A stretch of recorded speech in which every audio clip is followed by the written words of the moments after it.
एक बार की बात है, गौतम बुद्ध अपने शिष्यों को जिंदगी से जुड़ी अच्छी बुरी चीजों का ज्ञान दे रहे थे।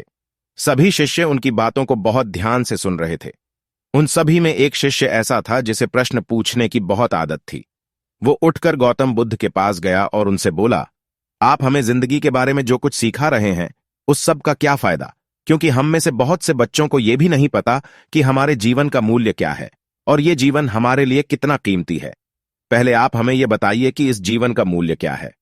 अपने शिष्य की बात सुनकर गौतम बुद्ध अपने कक्ष में गए और एक चमकता हुआ पत्थर का टुकड़ा लेकर आए।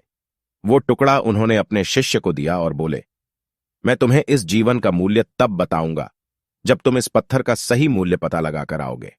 साथ ही यह ध्यान रखना कि तुम्हें यह पत्थर का टुकड़ा किसी को बेचना नहीं है। गौतम बुद्ध की बात मानकर वो शिष्य बाजार की तरफ चला गया। बाजार में सबसे पहले उसकी नजर एक फल बेचने वाले पर पड़ी और उसने वो पत्थर उस फल वाले को दिखाया और बोला, इस पत्थर के बदले आप मुझे कितने फल दे सकते हो? फल वाला बोला, यह पत्थर कुछ खास तो नहीं है, लेकिन फिर भी इसके बदले में तुम्हें 10 केले दे सकता हूं। वो शिष्य उस पत्थर को लेकर आगे चला गया। फिर उसे एक सब्जी वाला मिला। शिष्य ने उस सब्जी वाले से उस पत्थर की कीमत पूछी। सब्जी वाले ने उस पत्थर को ध्यान से देखा और बोला, इस पत्थर की कीमत के बदले में तुम्हें ज्यादा से ज्यादा एक बोरी भरकर सब्जियां दे सकता हूं। इसके बाद वो शिष्य उस पत्थर को लेकर एक सोने के व्यापारी के पास गया। उस पत्थर की टुकड़े की चमक देखते ही उस सुनार ने उसकी कीमत 100 सोने के सिक्के लगाई। शिष्य ने वो टुकड़ा बेचने से मना किया तो वो सुनार उसके बदले 200 सोने के सिक्के देने को भी राजी हो गया, लेकिन शिष्य ने वो पत्थर नहीं बेचा।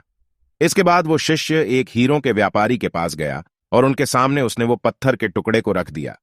उस पत्थर को देखते ही हीरों के व्यापारी ने एक साफ कपड़ा बिछाया, उस पत्थर को उसके ऊपर रखा, फिर उसकी परिक्रमा की और हाथ जोड़कर उस पत्थर को कपड़े में लपेटते हुए वो बोला, तुम जिसे मामूली पत्थर समझकर उसकी कीमत पूछ रहे हो, असल में ये एक बेशकीमती रूबी है। ऐसा रूबी हर किसी को नहीं मिलता। मैं अगर अपना सब कुछ बेच भी दूं तो भी इसकी कीमत नहीं चुका सकता।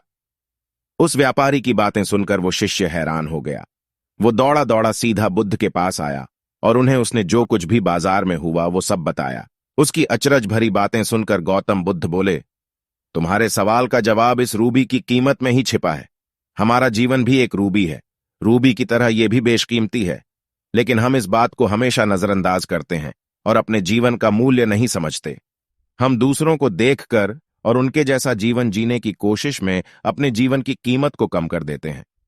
हम ये सोचते हैं कि हमारी जिंदगी की कीमत वही है जो दूसरे हमें बताते हैं, लेकिन ये बात हमेशा ध्यान रखना कि सामने वाला अपनी हैसियत, बुद्धि और अपनी समझ के हिसाब से तुम्हारी कीमत लगाता है।